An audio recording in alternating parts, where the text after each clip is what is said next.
Des ovnis se sont-ils écrasés sur Terre? Avons-nous eu un contact avec des extraterrestres? Le gouvernement américain dissimule-t-il une énorme conspiration sur les ovnis?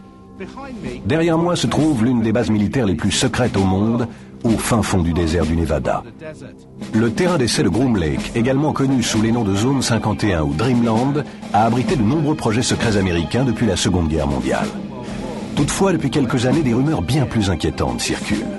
Le gouvernement y financerait des recherches portant sur des engins extraterrestres récupérés après s'être crachés sur notre planète. Aujourd'hui, à partir d'éléments fournis par du personnel militaire de haut niveau, des ingénieurs et des scientifiques, nous pouvons révéler en exclusivité la technologie OVNI qui est développée ici, derrière moi. Il s'agit d'une chose que le gouvernement américain s'efforce de dissimuler depuis un demi-siècle. La véritable histoire qui se cache derrière Dreamland. Je suis convaincu, m'appuyant sur mes recherches et sur les personnes que j'ai rencontrées au sein du renseignement, que le gouvernement américain est effectivement en possession d'engins correspondant aux descriptions que l'on trouve dans de nombreux rapports OVNI.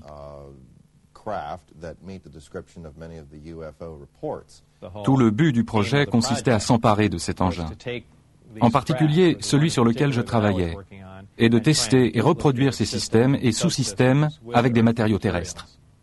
Je suis absolument persuadé, de façon définitive, que nous avons retrouvé des vaisseaux extraterrestres, que nous avons eu des contacts avec des extraterrestres. Nous sommes en communication avec eux d'une manière ou d'une autre, car nous avons caché des cadavres et des engins extraterrestres. Je me trouvais à ce moment-là sur la plateforme du camion radar. C'était la nuit et je regardais le ciel parce qu'il y avait des soucoupes volantes. A-t-on retrouvé des cadavres d'extraterrestres? Pas des cadavres. 4 extraterrestres, vivants et en bonne santé. 4 extraterrestres bien vivants. 4 spécimens d'extraterrestres, vivants et en bonne santé, absolument. Ils sont là. Quelle que soit son origine et la forme qu'elle adopte, il y a une intelligence étrangère qui magouille quelque chose sur notre planète. Je crois que les coups de gueule de beaucoup trop de gens viennent de là. Ils nous ont menti trop longtemps. Un tas de gens ont volé l'argent légitimement destiné à la sécurité nationale afin de perpétuer cette dissimulation. Ils ont mené des intrigues visant à désinformer la population américaine et probablement aussi des populations en Europe.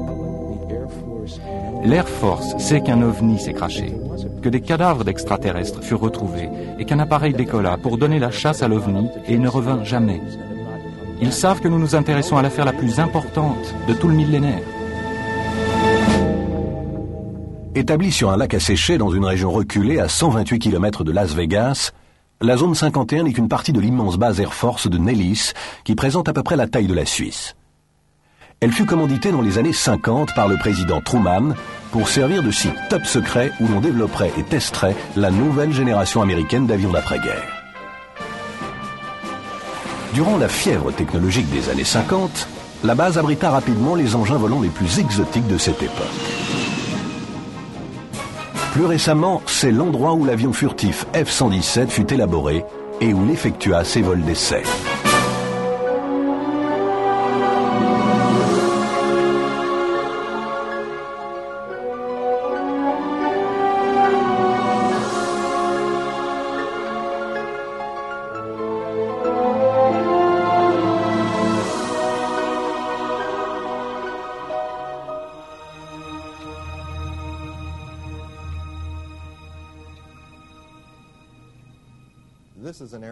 C'est un endroit qui était connu, bien qu'officiellement nié, depuis des décennies. Revenons en arrière, dans les années 40 et 50, avec la mise au point de l'avion espion U-2 et du SR-71. Tous nos appareils ultra secrets ont été mis au point et ont effectué leur vol d'essai dans cette zone précise.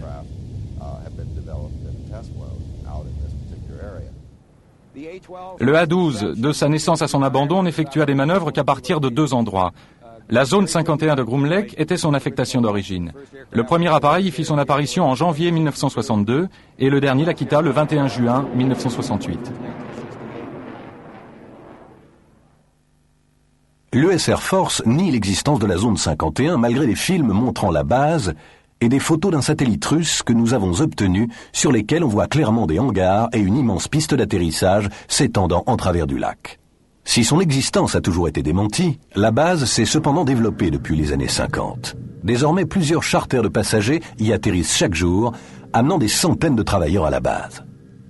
Avec un personnel aussi nombreux, il est évident que les quelques bâtiments pouvant être observés au-dessus du niveau du sol ne sont là que pour masquer de vastes structures souterraines.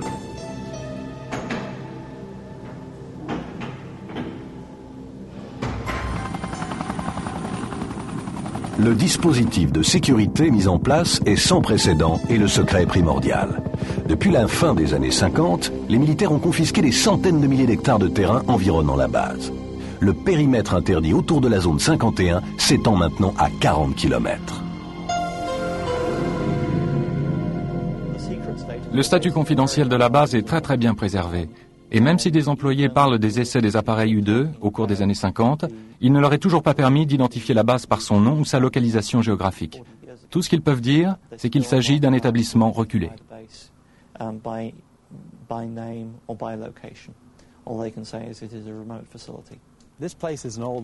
Cet endroit est un vieil anachronisme datant de la guerre froide. Il nous ramène au temps jadis, et du fait que les militaires continuent à le traiter comme un établissement top secret, dénué d'existence, il attire l'attention. Évidemment, tout le monde veut savoir ce qui s'y passe. Aucun doute. La zone et ses équipements existent bel et bien.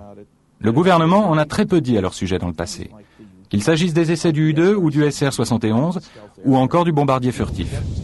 Les gens ont oublié que plus de 20 millions de dollars ont été dépensés pour la mise au point du bombardier furtif, et qu'il fallut attendre plus d'une décennie pour que son existence soit seulement annoncée. Voilà ce qu'on peut trouver au sujet de Groom Lake. Mais je suppose que maintenant la véritable question c'est, y a-t-il des soucoupes volantes dans le coin ? Nous avons décollé afin d'observer la base par nous-mêmes. Volant à une altitude de 3300 mètres, nous sommes maintenant à moins d'1 mille du périmètre interdit. Nous sommes rentrés en contact avec la tour de contrôle et n'avons pas mis longtemps à nous apercevoir que l'espace aérien de la zone 51 était très sérieusement gardé.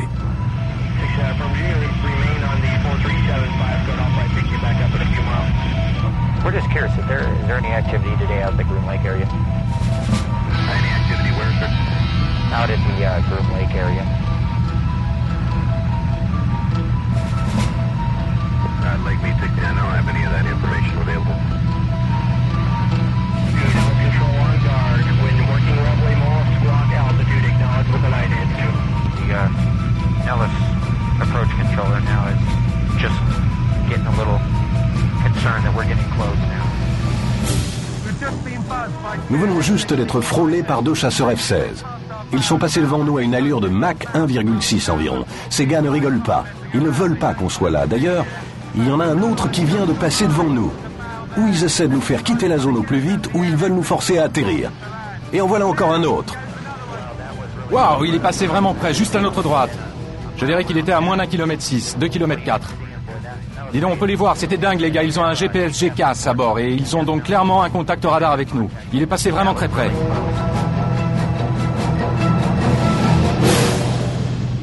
En 1989, un homme fit la lumière au sujet de Dreamland. Il s'appelait Bob Lazar et il prétendait avoir travaillé au site de Groom Lake sur des engins extraterrestres. La base se trouve contre le flanc d'une montagne. Une petite montagne ou une grosse colline. Il y a 9 portes de hangar et ces portes ne sont aucunement des portes métalliques brillant dans le désert. Elles sont peintes ou vaporisées d'une texture sableuse. Et je peux vous l'assurer, c'est afin d'éviter que des satellites ne photographient l'installation, car elles se fondent ainsi dans la montagne. D'après ce que j'ai pu voir, c'était plutôt efficace. La première fois que j'ai conduit dans le secteur, toutes les portes de hangar étaient fermées. Mais à une faible distance, on s'apercevait qu'il s'agissait de portes et qu'elles pouvaient s'ouvrir. Nous avons contourné le flanc gauche de l'installation et là se trouvait l'entrée principale. Nous avons passé plusieurs portes et le contrôle de sécurité, puis nous avons pénétré dans ce qui ressemblait à un bâtiment gouvernemental typique. Mon travail fondamental consistait à reproduire des systèmes d'énergie et de propulsion. Et je décidai de commencer en m'attaquant à l'énergie, c'est-à-dire au réacteur qui faisait fonctionner l'engin. Pour ce qui est de l'autorisation dont j'étais muni, connue comme autorisation Majestic, nous n'étions que 22 personnes à la posséder à S4 et à travailler sur l'appareil.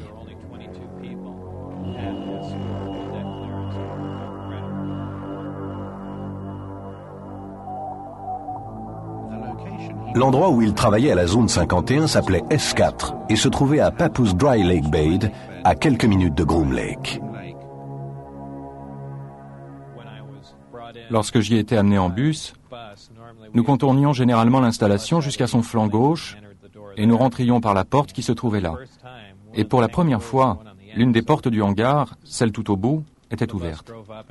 Le bus s'approcha, s'arrêta, et visible comme le nez au milieu de la figure, dans le hangar, occupant presque tout l'espace du hangar, se trouvait la soucoupe. On aurait dit quelque chose tout droit sorti d'un film de science-fiction.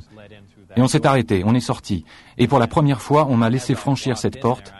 Et tandis que je marchais, je pensais, eh bien voilà le nouvel appareil d'avant-garde sur lequel nous avons travaillé.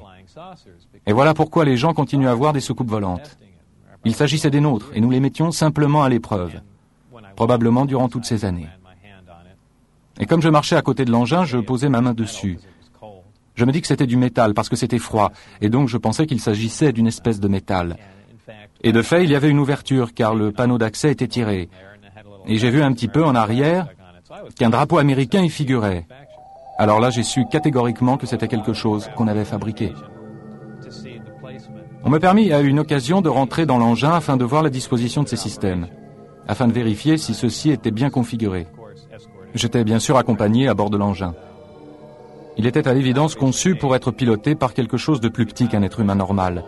On était vraiment à l'étroit là-dedans.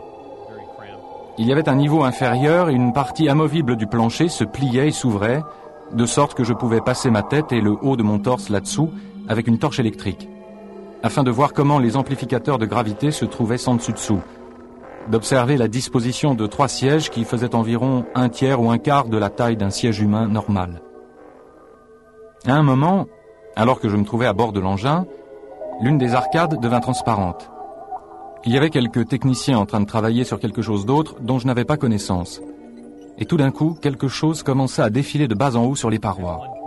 Il aurait donc pu être possible que l'enveloppe de l'engin, lorsque soumise à une influence électrique ou autre, devienne parfois transparente et permette de voir à l'extérieur, ou soit employée comme une sorte d'écran vidéo.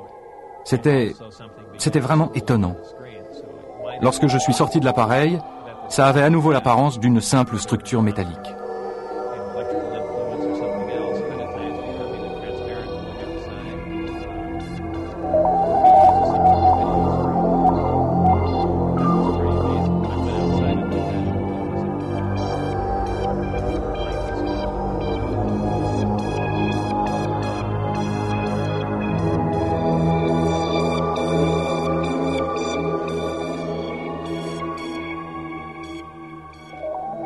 Des tas de gens disent « Eh mon vieux, ça a dû être excitant de rentrer là-dedans ».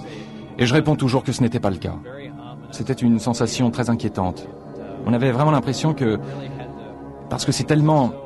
Je sais que ça peut avoir l'air bête, mais ça n'avait rien d'humain là-dedans. Il n'y avait aucune arrêt de vivre. C'était comme si tout avait été fait en cire, puis un peu chauffé et ensuite refroidi. Toutes les choses possédaient des courbes lisses. Même les sièges avaient l'air de fusionner avec le sol. On aurait dit que tout l'engin avait été moulé par injection.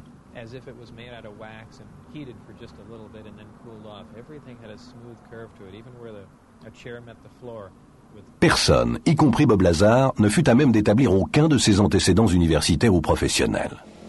En 1990, il fut condamné comme entremetteur et déclaré en faillite. Au tribunal, il décrivit simplement son activité comme celle d'un technicien photo établi à son compte. Lazar est-il un imposteur? Travailla-t-il à S4? Ou fut-il employé par les militaires afin de faire circuler certaines informations sur la base?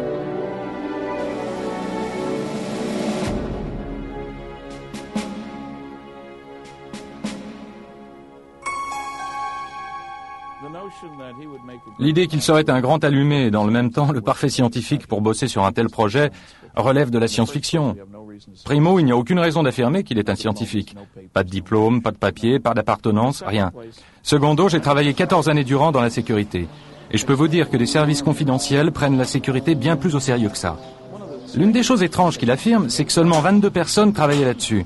Allez, il y a plus de gens que ça pour travailler sur une nouvelle souricière gouvernementale. Quoi qu'il en soit, ça n'a pas de sens. Vous savez, il y a tous les ingrédients d'un récit rocambolesque, de quelqu'un qui dans sa tête se croit plus fort, plus brillant et plus rapide que tous les autres.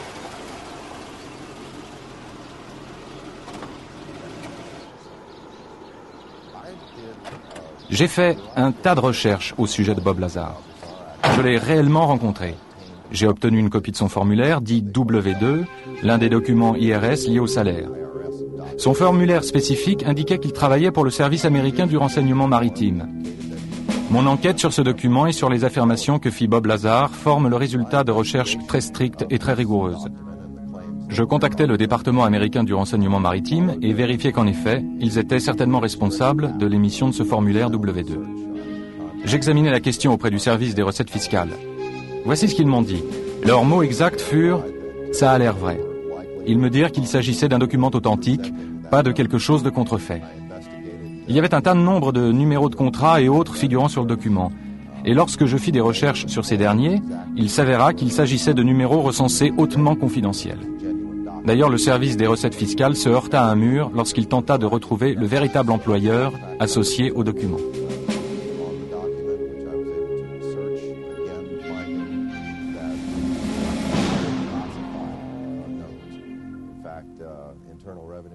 Ran into a brick wall when it came to trying to track down the actual employer associated with the document. Il m'a donné des informations sur ses antécédents, sur son éducation et sur son passé professionnel. J'ai commencé par les laboratoires de Los Alamos, où il disait avoir travaillé. Je me disais, eh bien voilà un bon point de départ s'il a travaillé à Los Alamos, c'est qu'il a reçu une formation quelque part, car il n'embauche pas le premier type qui passe. Et s'il a travaillé à Los Alamos, surtout sur des projets secrets, il est au moins raisonnable de supposer qu'il ait pu être embauché ailleurs au Nevada pour y travailler sur des projets similaires. Nous sommes allés à Los Alamos et personne là-bas n'a voulu coopérer. Ils ne répondaient pas à nos appels téléphoniques. Ils disaient « Nous n'avons pas d'informations sur Bob Lazar. Il n'y a rien dans les dossiers. » Je leur demandais « En êtes-vous vraiment sûr ?»« Oui, il n'y a rien dans les dossiers. » Je leur ai montré l'inscription dans l'annuaire que Bob Lazar avait gardée et qui prouvait qu'il avait bossé là. Je leur ai montré l'article de journal qui prouvait qu'il avait été là. Êtes-vous certain de ne pas avoir un Bob Lazar ? Eh bien, peut-être avons-nous eu un Bob Lazar, voici un numéro d'identité, mais il ne travaillait pas pour nous. Il travaillait pour quelqu'un d'autre. Fondamentalement, les laboratoires de Los Alamos ont tout fait, à chaque étape, pour me contrer dans ma démarche. Ils ne firent rien pour m'aider dans ma recherche d'informations sur Bob. Et je m'aperçus que c'était chaque fois la même chose, à chaque étape de mes tentatives pour vérifier son passé. Je suis celui qui ne pouvait fournir aucun papier officiel sur moi-même, et je l'ai fait savoir. Je n'arrivais pas à me procurer mon extrait de naissance, et c'était l'une des choses qui m'inquiétait, qu'ils puissent tenter de faire de moi quelqu'un qui n'existe pas. Je crois qu'il est très probable que Bob Lazar ait en effet été choisi pour servir de relais à certaines informations relatives à ce projet extraterrestre.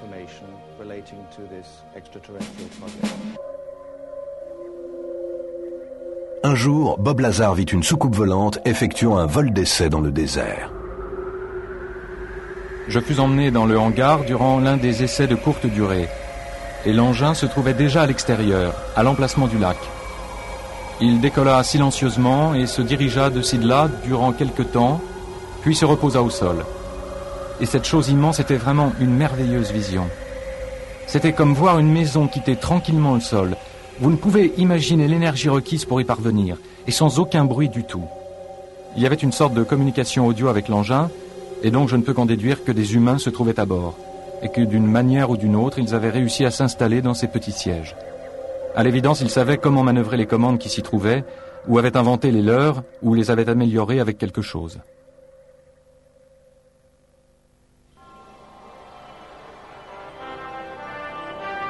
Les missions spatiales Apollo des années 60 provoquèrent un engouement des États-Unis pour la conquête de l'espace.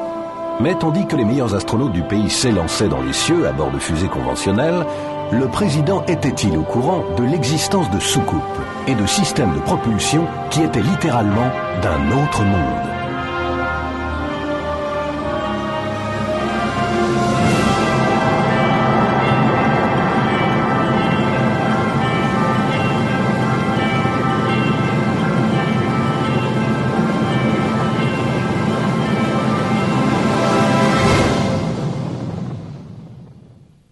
Le docteur Edgar Mitchell, membre de la mission Apollo 14 et le 6e homme à avoir marché sur la Lune, fit des recherches approfondies sur les prétendus crashs d'OVNI ainsi que sur le problème des contacts extraterrestres. Il a rencontré Lazar en 1991. Je tends à croire que son histoire est authentique à la base, qu'il a vu ce qu'il pensa être un engin extraterrestre et assista à des tentatives de fabrication et de reproduction de celui-ci. Je pense en revanche que son explication de ce qui se passe et la théorie qu'il met en valeur sont erronées. Ce qui, à mon avis, est crédible, c'est le fait qu'il se trouvait là-bas. De même qu'il est vraisemblable que depuis l'incident de Roswell en 1947, il y ait eu une dissimulation, qu'il se soit agi d'un véritable incident, qu'un programme d'enquête intensif, qu'un programme technique et une dissimulation soient associés à tout cela depuis cette époque.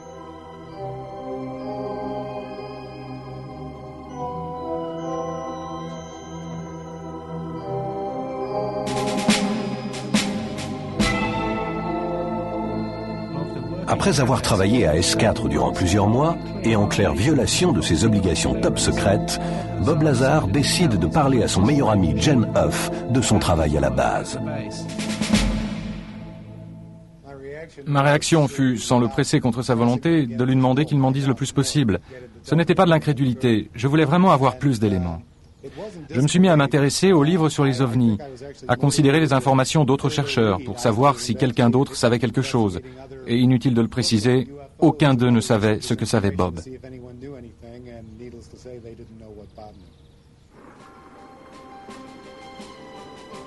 Un mois plus tard, en mars 1989, Bob Lazar va plus loin et décide d'emmener ses amis dans le désert pour les faire assister à un test de soucoupe volante.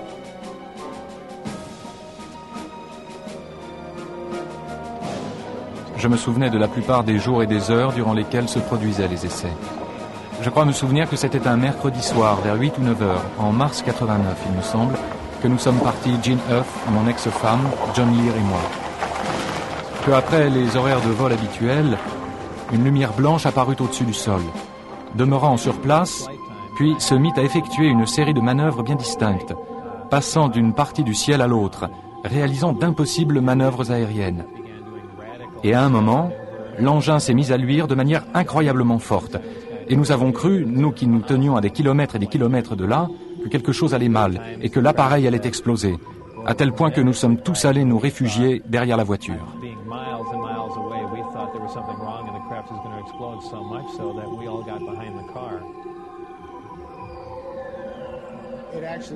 Il s'est vraiment rapproché de nous. Il est descendu de la chaîne montagneuse, s'est dirigé vers nous et nous pûmes voir qu'il était en forme d'ellipse. Il ressemblait à quelque chose qui... C'est étrange à dire, ça ressemblait à une explosion qui commence à se produire et qui s'arrête, et se dissipe. La lumière est tellement vive que votre cerveau l'interprète comme une explosion sur le point de se produire. Lors de sa troisième visite nocturne pour observer les soucoupes volantes en compagnie de ses amis, Bob Lazar fut arrêté. Il fut emmené à un endroit inconnu pour y être interrogé et il ne retourna jamais à la zone 51. Ils menacèrent ma femme. Ils menacèrent de tuer ma femme. Ils dirent que rien ne les arrêterait. Ils dirent qu'ils pensaient avoir été très clairs. Ils ne pouvaient croire que j'avais emmené des gens avec moi pour leur montrer un vol d'essai, et moins encore que je leur avais confié des informations relatives à ces mêmes vols. Et ils voulaient savoir ce que j'avais dit d'autre et à qui je l'avais dit.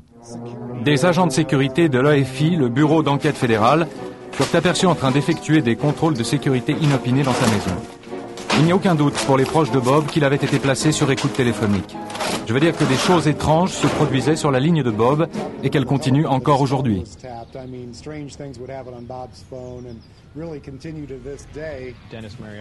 Denis Mariani, qui était mon directeur, me passa un coup de fil. Et tout ce qu'il m'a dit, ce fut « As-tu une quelconque idée de ce qu'on va te faire maintenant ?» Ils étaient furieux. Vraiment furieux. Ils avaient perdu tout self-control. Lorsque vous allez travailler dans ces endroits, vous perdez tous vos droits constitutionnels. Vous signez un document disant que si vous violez votre contrat de sécurité et parlez des projets sur lesquels vous travaillez, alors sans aucun procès, sans aucune possibilité de faire appel, vous allez vous retrouver pour 20 ans dans un pénitencier fédéral. On fait vraiment tout pour que vous gardiez le silence. Nous avons eu un ingénieur qui a travaillé pour cette chaîne de télévision et qui, avant d'être ici, avait travaillé à la zone 51 et avait vu l'un de ces engins sous une bâche, s'aventurant dans un endroit où il n'aurait sans doute pas dû être. Je me suis arrangé pour l'interviewer Il vit dans une autre ville, d'un autre État. Il accepta à contre-cœur du moment que sa tête ne soit pas visible. L'entretien était censé se dérouler le jour suivant.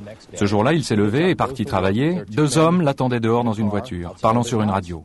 Ils l'ont suivi jusqu'à son travail. Et lorsqu'il en est sorti, ils l'ont suivi jusqu'à chez lui sans lui poser la moindre question. Et ce scénario s'est reproduit jour après jour. Ça m'a été très difficile d'en parler. Il me semble qu'à chaque fois que je raconte l'histoire, ça va un peu mieux. Mais la première fois que j'en ai parlé, c'était comme si ma bouche ne voulait pas former les mots, comme si les sons ne voulaient pas sortir de ma gorge. Tout ce que je peux déduire de ça, c'est qu'on m'a fait un lavage de cerveau pour ne pas en parler, pour ne pas m'en souvenir. Et si je m'en souvenais, pour ne jamais en parler à personne. Cet homme est un ingénieur mécanicien de 71 ans qui, comme Bob Lazar, affirme avoir travaillé à la zone 51. Il commence à travailler dans les années 50 sur un simulateur de soucoupe volante conçu pour l'entraînement des pilotes américains. Il affirme avoir reçu la permission de nous parler de certains aspects de son travail, mais nous a demandé de ne pas révéler son identité. Nous avons récupéré une soucoupe extraterrestre. Celle en particulier sur laquelle je devais travailler provenait du crash de Kingman et fut par la suite transférée au terrain d'essai du Nevada, dont je n'avais pas connaissance à l'époque. Va-t-on retrouver des cadavres d'extraterrestres? Pas des cadavres. 4 extraterrestres, vivants et en bonne santé. 4 extraterrestres bien vivants. 4 spécimens d'extraterrestres, vivants et en bonne santé. Absolument. Et où furent emmenés ces 4 extraterrestres? Au départ, ils furent transférés au Nouveau-Mexique et quelques mois plus tard, emmenés au site du Nevada. L'une des choses sur lesquelles je travaillais était un simulateur de soucoupe volante destiné à entraîner des pilotes à manœuvrer cet appareil d'apparence étrange. Il devait faire voler des hommes et pas des extraterrestres.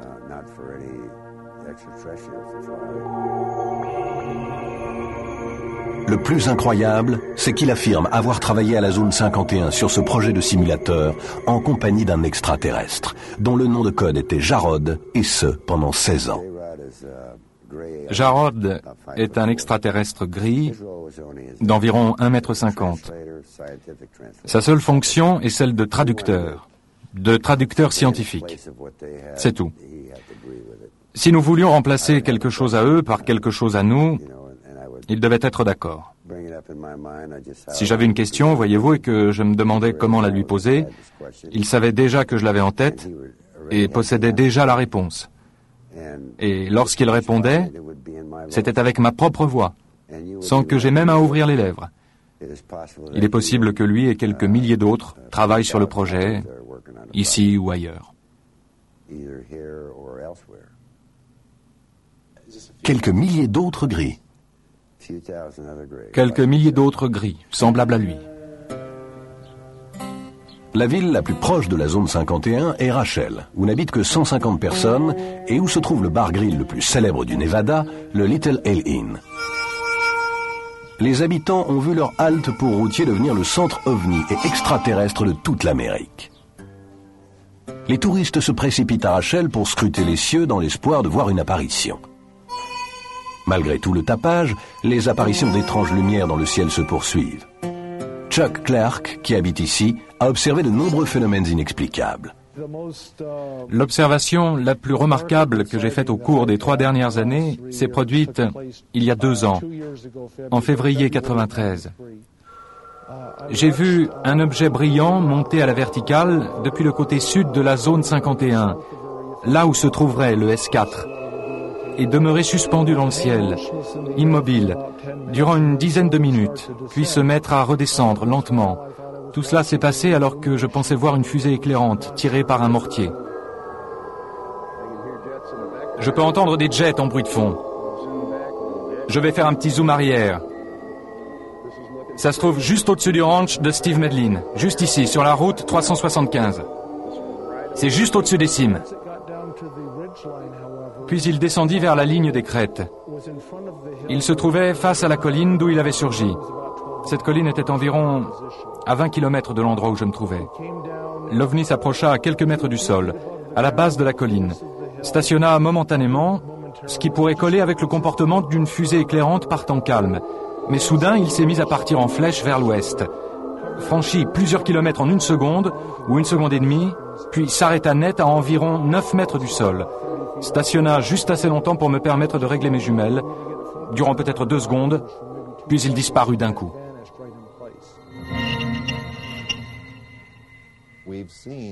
J'ai vu la vidéo d'un appareil qui était lumineux, qui pouvait se déplacer dans le ciel comme une pierre ricochant à la surface de l'eau, ou qui évoquait le fonctionnement d'une machine à coudre. Ce que j'ai pu voir sur les écrans, c'était des séries de lumière ou traits de lumière, tandis que l'objet se déplaçait d'un point à un autre. Il y a eu une distorsion plutôt étrange qu'il est très difficile d'analyser à moins de suivre image par image pour voir ce qui s'est vraiment produit. De cette façon, il est possible d'observer ce qu'on pourrait appeler l'effet de trace du système de propulsion mis en œuvre.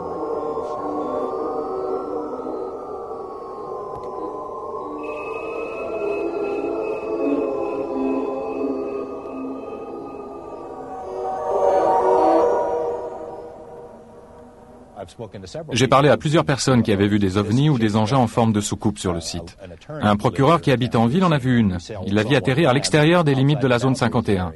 J'ai discuté avec un cadre de très haut niveau qui travaillait pour des gens sous contrat avec la Défense, ici, depuis un certain nombre d'années.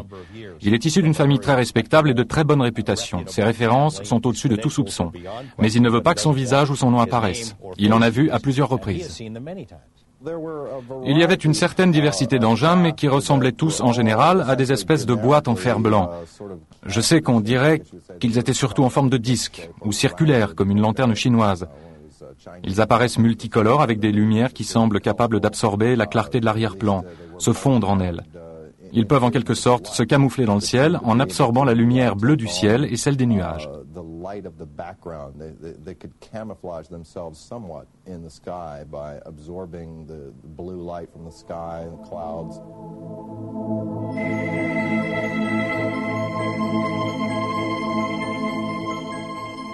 Que sont ces lumières dans le ciel? S'agit-il vraiment de soucoupes volantes? Nous avons demandé au physicien de la marine américaine et expert en ovni, le docteur Bruce Maccabee, d'analyser la vidéo. À première vue, ce qu'on observe, ce sont des lumières, des objets lumineux effectuant des mouvements à une certaine distance. On ne voit pas vraiment d'appareil structuré. Une partie du document vidéo, une très petite partie de ce que j'ai vu, semble présenter des lumières faisant d'étranges choses, comme faire du surplace, aller rapidement à un autre endroit, se déplacer lentement puis sautiller un petit peu. J'en ai conclu que ce ne sont pas des engins fabriqués par l'homme. Peut-être appartiennent-ils à d'autres êtres. Clairement, ils ne sont pas fabriqués sur Terre et doivent donc venir d'ailleurs.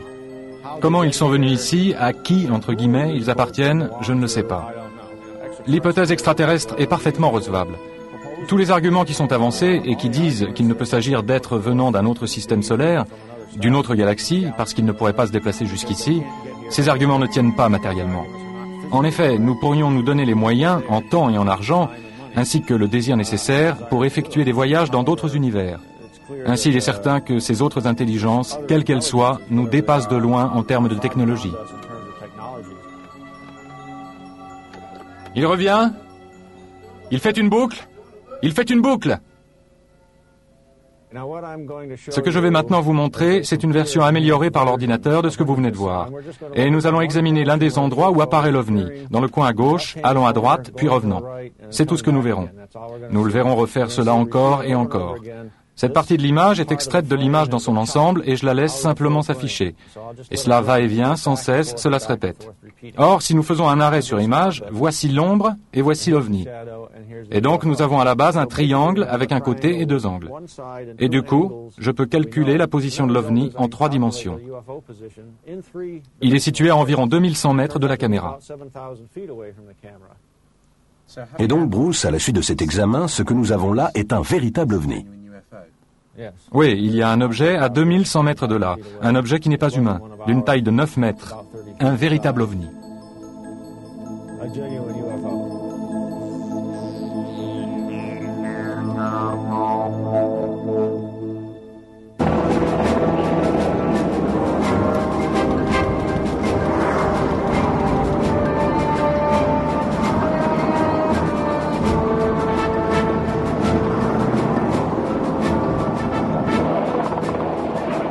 La sécurité de la zone 51 est exceptionnelle.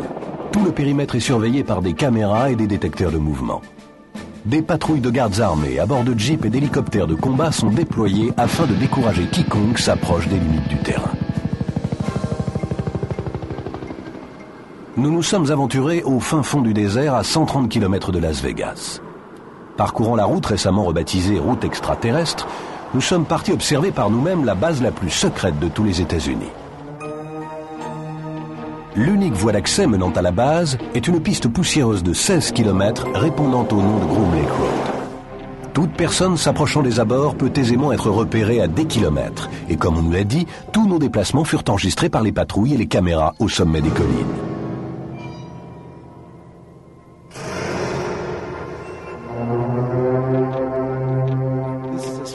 Voilà jusqu'où vous pouvez approcher de la base de Groom Lake. Ces panneaux disent en effet que l'emploi de la force mortelle est autorisé. Il y a des patrouilles de sécurité partout sur les collines. Elles nous ont observés pendant l'heure qui vient de s'écouler. Il y a des détecteurs de mouvement, des caméras de sécurité, et si je franchis cette ligne, je serai immédiatement arrêté, emmené au poste de garde, et j'y subirai un interrogatoire pouvant durer jusqu'à 1 semaine. Dès que vous franchissez la ligne au-delà de ce panneau, vous perdez tous vos droits.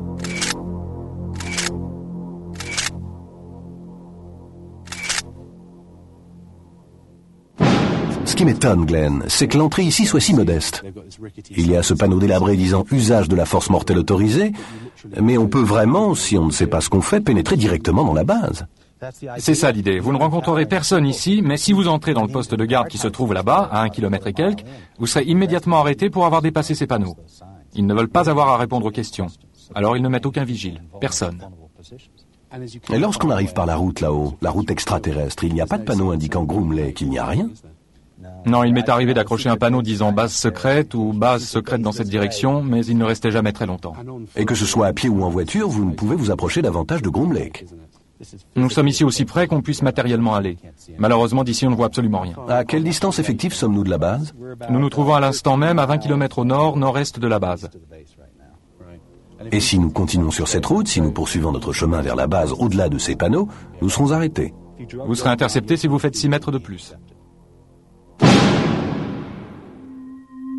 Comme la nuit tombe et que nous sommes bien décidés à observer les équipements secrets, nous nous sommes dirigés vers le pic de Tikaboo qui surplombe la base à plus de 2000 mètres au-dessus du désert. À notre campement, j'ai parlé avec Glenn Campbell, fondateur du centre de recherche de Rachel sur la zone 51. Il a quitté une brillante carrière dans l'informatique pour consacrer sa vie à découvrir la vérité sur Dreamland.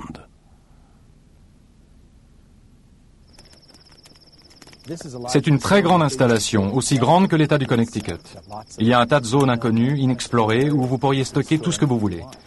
La zone 51 est simplement la plus connue des bases secrètes, un vaste complexe pouvant abriter des tas de choses différentes dont nous ne savons rien. Mais en fait, il n'y a pas de clôture ici. Et pourtant, lorsque vous franchissez cette ligne, ils le savent. C'est simplement marqué par des poteaux oranges, espacés de quelques dizaines de centimètres les uns des autres. Il est facile de franchir cette ligne, mais dès que vous le faites, ils le détectent et partent à vos trousses. Il s'agit d'une frontière militaire très sérieuse, pas d'un endroit pour touristes. Les militaires n'ont jamais dit « il n'y a pas d'OVNI ». Ils n'ont jamais franchement nié aucune des histoires qui circulent au sujet de la zone 51. Ça aurait été si simple, lorsque ces histoires de Papoose Lake sont apparues, si simple pour les militaires de dire tout simplement « regardez, nous n'avons rien ici ». Ils auraient pu accueillir quelques journalistes dans la zone et leur montrer « rien ici ». Les militaires n'ont pas choisi cette solution. Ils ont fait de l'obstruction. Ils sont restés muets, et c'était la pire des choses à faire. À 3 heures du matin, nous entamons notre ascension finale vers Tikaboo. Il nous faut atteindre le sommet avant le point du jour, afin de voir la base éclairée pour ses vols d'essai nocturnes. Même la nuit, le vrombissement des jets rompt le silence du désert.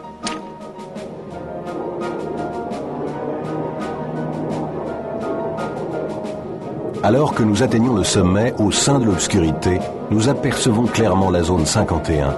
Nous voyons briller au loin les feux de la piste d'atterrissage.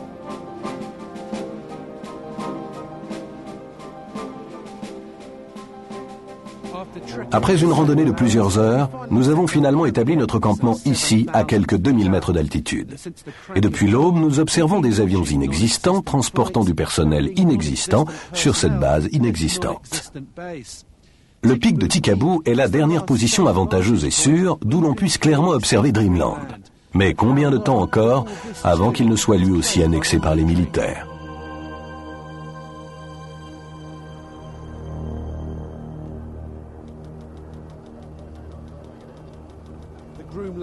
Le mystère de Groom Lake continue.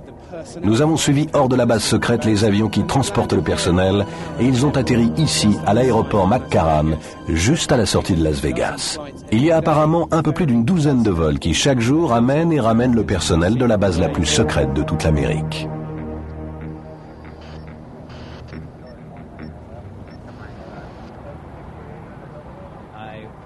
Je pouvais être appelé n'importe quand. La personne au bout du fil pouvait me dire « Monsieur Lazar, il est 4h15 du matin, nous souhaitons que vous soyez à l'aéroport de McCarran pour 5h moins le quart. » L'avion décollait à telle ou telle heure, alors je me rendais là-bas, je me faisais enregistrer, je montais à bord et l'avion décollait pour Groom Lake.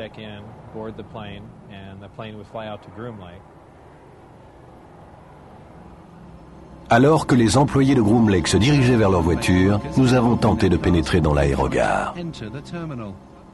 Arrêtez-vous immédiatement. Pourriez-vous m'indiquer quelqu'un de la base qui pourrait me fournir des renseignements? Ok, voilà ce que je vais vous dire. Vous violez une propriété privée. Vous violez une propriété privée. Vous êtes de notre côté de la porte. Et je vous conseille maintenant de quitter les lieux immédiatement. Est-ce la propriété du gouvernement? Faites ce qu'on vous dit. C'est une propriété privée, vous la violez. Veuillez quitter les lieux.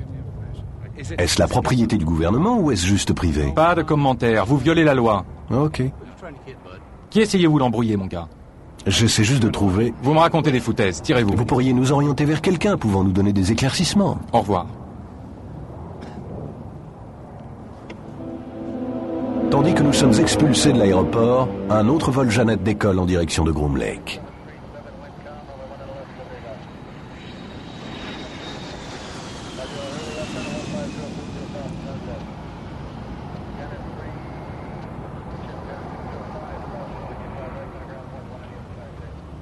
Nos recherches nous ont appris qu'une société privée travaillait avec les militaires américains de la zone 51. Nous pensons qu'il s'agit de la société Projets Spéciaux EG&G. Elle travaille depuis les 50 dernières années sur des projets confidentiels et top secrets en collaboration avec le gouvernement américain et l'on dit qu'elle est propriétaire des vols Janet qui emmènent les employés à la base et que c'est d'elle que proviennent l'appui technique et les dispositifs de sécurité nécessaires à la duplication d'engins extraterrestres. Je ne travaillais pas directement pour EG&G. J'ai simplement eu un entretien dans un de leurs locaux à l'aéroport McCarran. Peu de temps après, on me rappela pour ce nouveau travail à S4 et l'on m'expliqua que cela avait trait à une sorte de système de propulsion par induction. Et j'ai supposé qu'il s'agissait de travailler sur un genre d'avion d'avant-garde. Vraiment, j'étais enthousiasmé par cette situation. Vous devez quitter cette propriété privée. Alors je vous prie de cesser de filmer et de partir, s'il vous plaît. Avez-vous un rapport quelconque avec la base de Groom Lake? Je vous demande simplement de quitter cette propriété. Cette société a-t-elle un rapport avec les avions qui décollent de McCarran?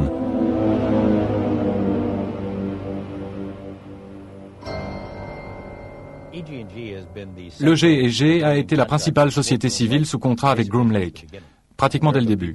Ce sont des gens qui, les militaires vont et viennent, d'autres sociétés sous contrat passent et s'en vont, mais le G&G est sous contrat depuis le tout début. Et donc si quelqu'un sait ce qui se passe, c'est le G&G. Mais ils ne disent rien. Nous avons téléphoné à l'EG&G pour essayer de clarifier leur rôle vis-à-vis de la base.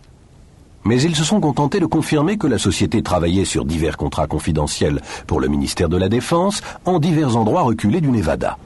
Ils refusent de s'étendre sur la nature exacte de leur travail, mais affirment que c'est en rapport avec la PEM, la propulsion électromagnétique. Si des engins extraterrestres ont été retrouvés et ensevelis profondément sous le désert du Nevada, alors le pouvoir de divulguer au public une telle information réside quelque part dans les couloirs de Washington. Comme me l'a dit une personne du renseignement, le problème n'est pas d'obtenir l'information, mais de diffuser la vérité.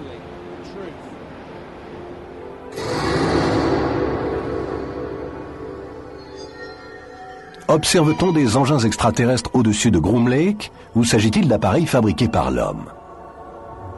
L'armée américaine aurait-elle développé une technologie permettant de construire des soucoupes volantes?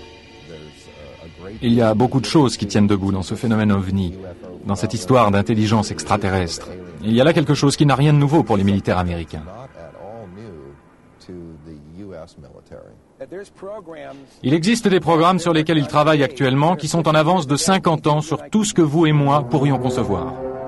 Les équipes du projet noir œuvrent sans être surveillées par des commissions officielles, ou par le Congrès si vous préférez. Je trouve cela extrêmement angoissant, effrayant. C'est le pire scénario à la Big Brother qui soit. Tout est dirigé par les extraterrestres. Ils nous dépassent à un tel point en termes de technologie que je ne crois pas que nous ayons une seule chance. Je crois que nous n'avons pas encore levé un seul coin du voile au sujet de ce qui se passe ici en matière de soucoupe volante. Il existe un certain nombre d'activités, certaines confidentielles, se déroulant dans ce qu'on appelle souvent le complexe de la zone d'essai de l'Air Force de Nellis.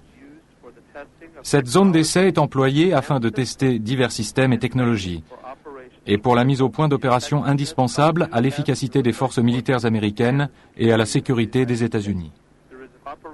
Il y a un lieu de manœuvre près de Groom Dry Lake. Certaines activités et opérations spéciales réalisées sur la zone d'essai de Nellis, à la fois présentes et passées, demeurent confidentielles et ne peuvent être commentées.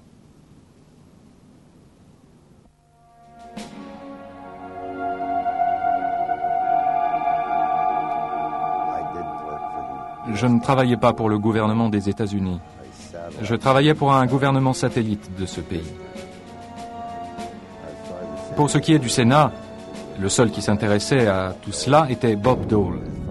En ce qui concerne les présidents, les seuls que j'ai rencontrés dans les installations depuis les années 50 et 60 furent Nixon et Bush.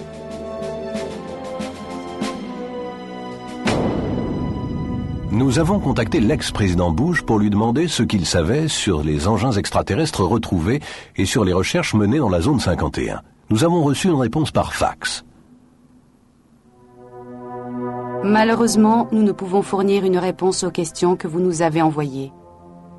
La politique de longue date du président Bush est de ne pas commenter, de ne pas s'adonner à des spéculations portant sur de soi-disant programmes confidentiels de tel ou tel type. Un confident proche de George Bush, ainsi qu'un homme bien au fait de la zone 51, est l'amiral Bob Inman. Ses références sont impeccables. Il fut à la fois directeur du renseignement maritime et de l'Agence de la sécurité nationale, ainsi que directeur adjoint de l'Agence de renseignement de la défense et de la CIA. En 1989, lors d'une conversation téléphonique avec Bob Huxler, il fit allusion à des engins récupérés devenant disponibles pour la recherche. Envisagez-vous que certains des engins récupérés puissent jamais profiter à la recherche technologique, en dehors des cercles militaires?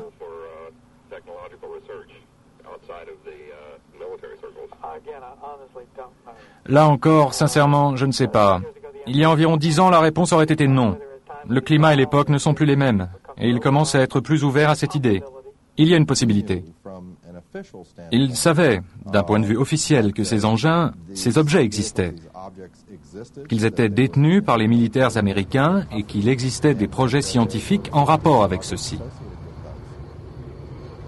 Je crois qu'il s'agit de la première révélation faite par quelqu'un d'aussi haut placé dans le gouvernement américain, tout spécialement au sein du renseignement, qui, de fait, reconnaît que nous sommes réellement impliqués, que les ovnis sont réels, qu'ils furent mis au point par une intelligence non humaine et que, d'une manière ou d'une autre, nous sommes rentrés en possession de cette technologie.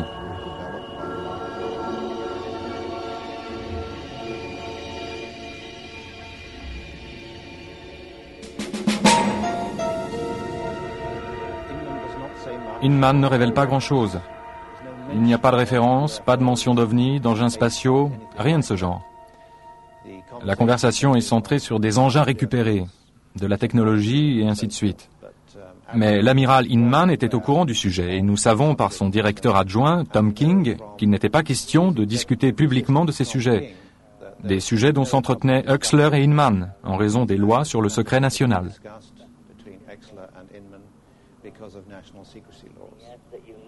Il a demandé que vous ne le citiez pas et que vous ne mentionniez en aucun cas son nom sans qu'il ait d'abord donné son assentiment. En 1982, Inman quitta l'administration gouvernementale pour devenir président de la Compagnie internationale d'applications scientifiques de San Diego. Chose intéressante, L'un des principaux secteurs de recherche de la compagnie touche au système de propulsion antigravitationnelle, la même méthode de propulsion employée pour les soucoupes volantes sur lesquelles travailla Bob Lazar à la zone 51.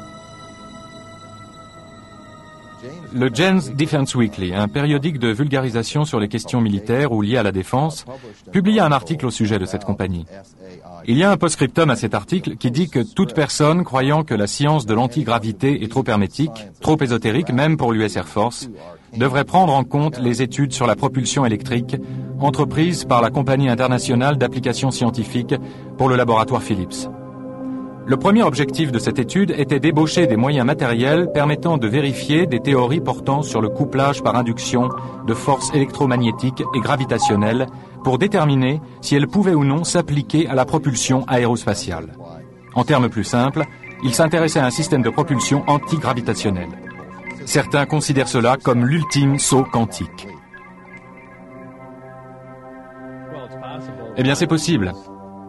1, parce que j'ai vu le dispositif permettant d'y parvenir, et 2, parce que c'est une théorie tout à fait applicable.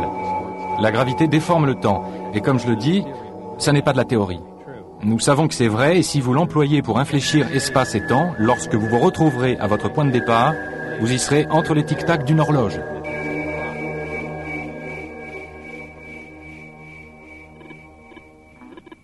Nous avons appelé l'amiral Inman afin de découvrir ce qu'il sait au sujet de la zone 51 et pourquoi sa compagnie travaille sur ce système de propulsion reposant sur l'antigravité. Allons droit au sujet qui vous intéresse. J'ai eu l'occasion, à divers postes que j'ai occupés, de poser la question « Y a-t-il des preuves convaincantes ?» Quand j'étais vice-directeur de l'Agence de renseignement de la Défense, que j'étais à l'Agence de la Sécurité nationale, que j'étais à la CIA, j'ai eu plusieurs fois l'occasion, en chacun de ces endroits, d'aller demander « Possédez-vous des preuves convaincantes de l'existence d'ovnis ou d'extraterrestres ?» Et la réponse fut toujours « non ».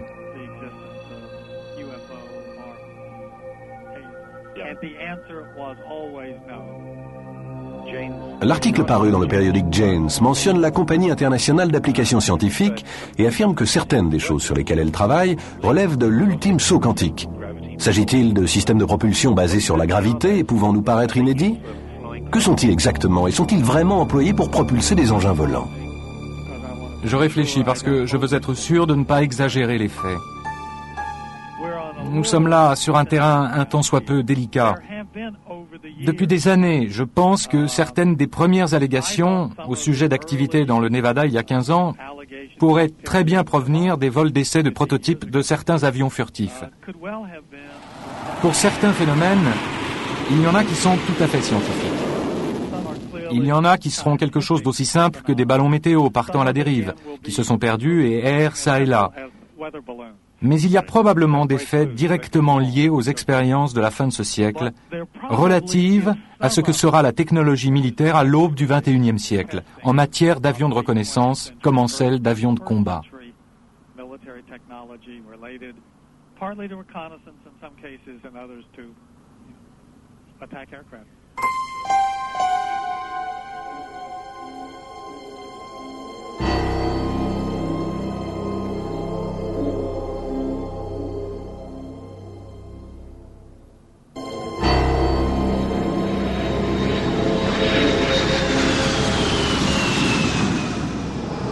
Voici la base Air Force de Nellis, l'une des premières installations militaires d'Amérique. Elle est divisée en 4 zones principales.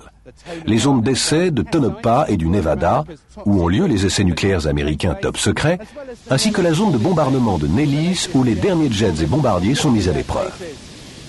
Elle abrite également la zone 51, et donc, s'il y a des soucoupes volantes effectuant des vols d'essai au-dessus du désert, alors le personnel de Nellis est parfaitement au courant. Nous avons été contactés par une ancienne opératrice radar de Nellis. Elle a confirmé avoir été témoin d'un test confidentiel de soucoupe volante dans la zone d'essai. Elle a quitté l'Air Force en 1985 et elle est trop effrayée pour révéler sa véritable identité. Le test de la soucoupe volante a eu lieu une nuit à quelques kilomètres de la base.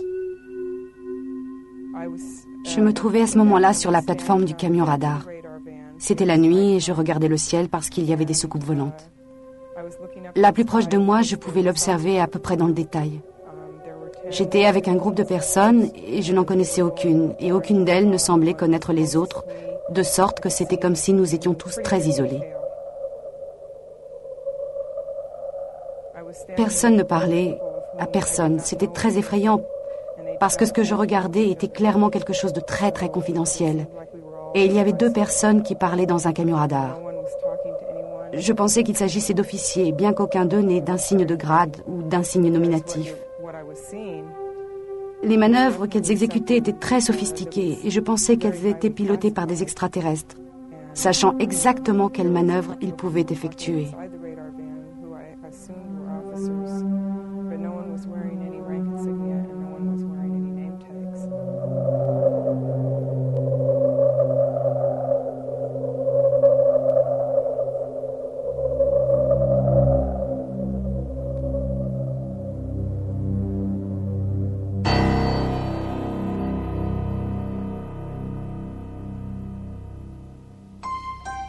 Durant ce test, elle fut emmenée à ce qu'elle pensa être la zone 51. Nous avons été emmenés dans une installation médicale qui était très sophistiquée. Quelqu'un est venu et m'a emmené jusqu'à une salle d'examen. Et là, on me fit allonger sur une table en inox. Puis quelqu'un rentra dans la pièce, fit le tour de la table jusqu'à être près du côté droit de ma tête. Il me répéta d'une voix monotone et vraiment impassible: « Restez calme, restez calme, restez calme. » Je m'aperçus alors qu'il était tout près de ma tête, qu'il tenait une seringue hypodermique cachée dans sa main. Il l'enfonça directement dans le côté droit de mon cou et il injecta son contenu directement dans mon cerveau. Il lui aura fallu 15 ans pour décider de livrer ces informations. Ça m'a été très difficile d'en parler. Il me semble qu'à chaque fois que je raconte l'histoire, ça va un peu mieux. Mais la première fois que j'en ai parlé, c'était comme si ma bouche ne voulait même pas former les mots. Comme si les sons ne voulaient pas sortir de ma gorge. Tout ce que je peux déduire de cela, c'est qu'on m'a fait un lavage de cerveau pour ne pas en parler, pour ne pas m'en souvenir. Et si je m'en souvenais, pour ne jamais en parler à personne.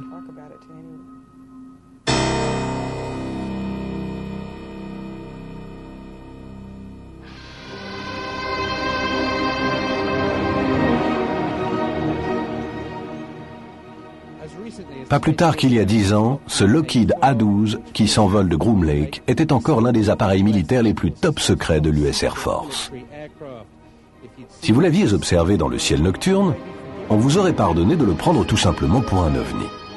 On peut alors se demander combien de centaines de milliers d'observations d'ovnis chaque année ne sont dues à rien d'autre que des engins militaires, et si le grand secret de Groom Lake ne serait pas simplement le descendant au XXIe siècle de cet avion.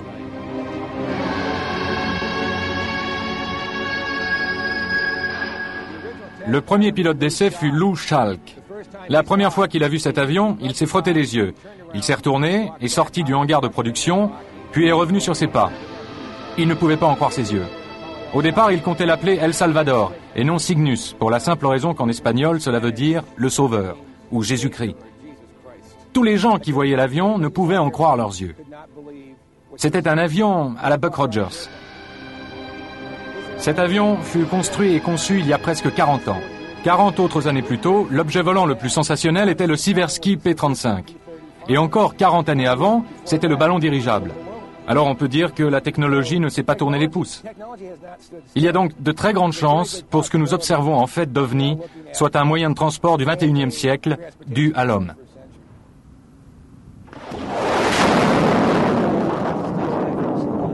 L'US Air Force, d'après la dernière demande budgétaire, devrait dépenser à elle seule plus de 11 milliards de dollars dans la recherche, le développement et la production d'armes secrètes d'un genre ou d'un autre.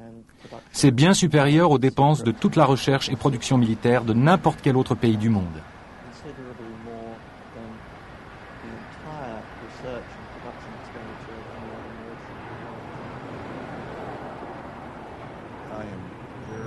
Je suis vraiment inquiet car les équipes du projet noir opèrent sans contrôle des commissions officielles, du Congrès si vous préférez, à l'abri du regard du public, avec des budgets occultes dont personne ne sait où ils vont ni pourquoi ils sont employés.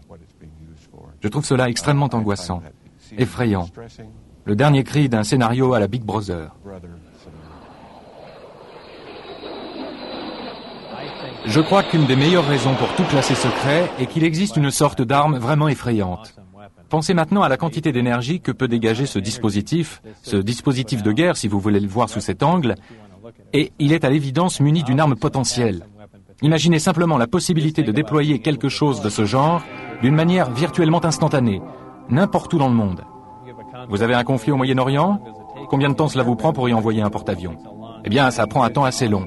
Et là, nous avons une arme effrayante qui vole, qui virtuellement peut aller n'importe où, d'une manière immédiate et réduire un ennemi en cendres. Alors là, oui, c'est quelque chose qu'il faut garder secret. À n'importe quel prix, parce qu'il s'agit de quelque chose avec lequel vous pouvez presque conquérir toute la planète.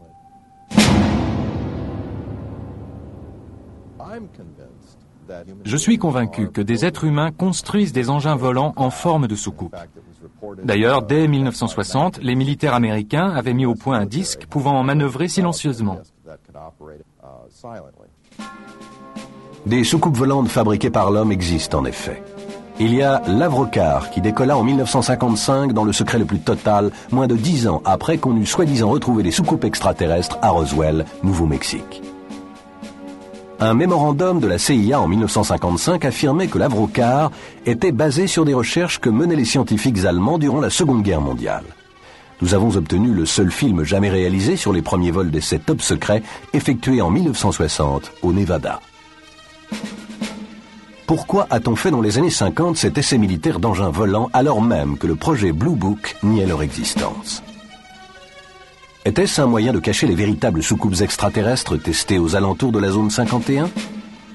Tout comme le projet Blue Book, l'Avrocar fut soudainement stoppé à la fin des années 60 après que des millions de dollars eurent été dépensés. Aucune raison ne fut fournie. Plus récemment, l'entreprise Lockheed Skunk de Palmdale, Californie, dévoila le projet Dark Star, un avion de reconnaissance sans équipage.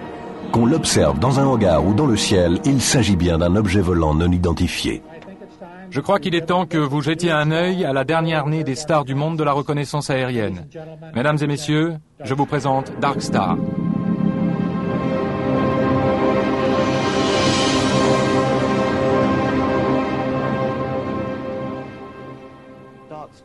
Dark Star est un avion d'apparence très inhabituelle. Il possède une structure en forme de soucoupe et une paire de très longues ailes très minces fixées à l'arrière. Comme beaucoup d'avions furtifs, dont le B-2, son apparence change radicalement selon l'angle sous lequel vous l'observez. Si vous voyez cet avion d'une manière, disons, latérale, vous pourriez penser qu'il s'agit de quelque chose de totalement étranger, n'ayant rien à voir avec aucun engin conventionnel, et certainement plus proche de ce que les gens ont décrit comme étant des soucoupes volantes. Je crois qu'il est fort possible que certaines des choses qui sont actuellement mises au point aux États-Unis soient d'une nature tellement révolutionnaire et encore si secrète que lorsqu'elles sont parfois aperçues, car elles sont inévitablement aperçues à un moment ou à un autre lorsqu'elles sont testées, on peut les prendre pour ce que les gens pensent être des ovnis.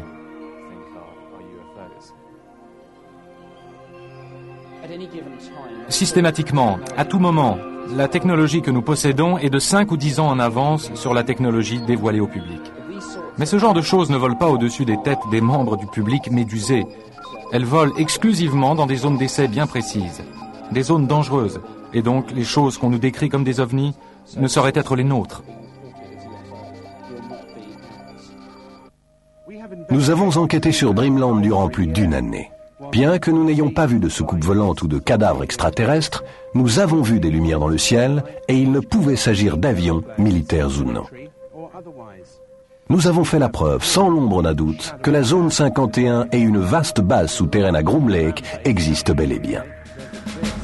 Nous avons vu des employés arriver et repartir en avion de cet établissement. Et nous avons parlé à des gens qui auraient travaillé à la zone 51, s'occupant de reproduire des engins extraterrestres récupérés. Nous avons vu de véritables images de soucoupes volantes créées par l'homme, à la fois d'origine américaine et d'origine russe, et il y a des entrepôts dans tous les États-Unis qui contiennent des dossiers comme ceux-ci, pleins de rapports ovnis et de récits d'enlèvement par les extraterrestres. Toutes ces preuves sont-elles imaginaires? Je ne le pense pas. Comme nous approchons de la fin du millénaire, l'humanité va devoir faire face à l'effrayante réalité. Nous ne sommes peut-être pas seuls, et un nombre choisi d'officiels du gouvernement américain le savent depuis un certain temps.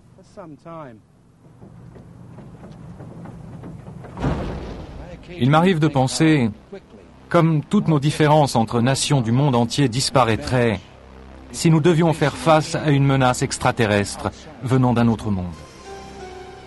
Et je vous le demande, une armée extraterrestre ne serait-elle pas déjà parmi nous ?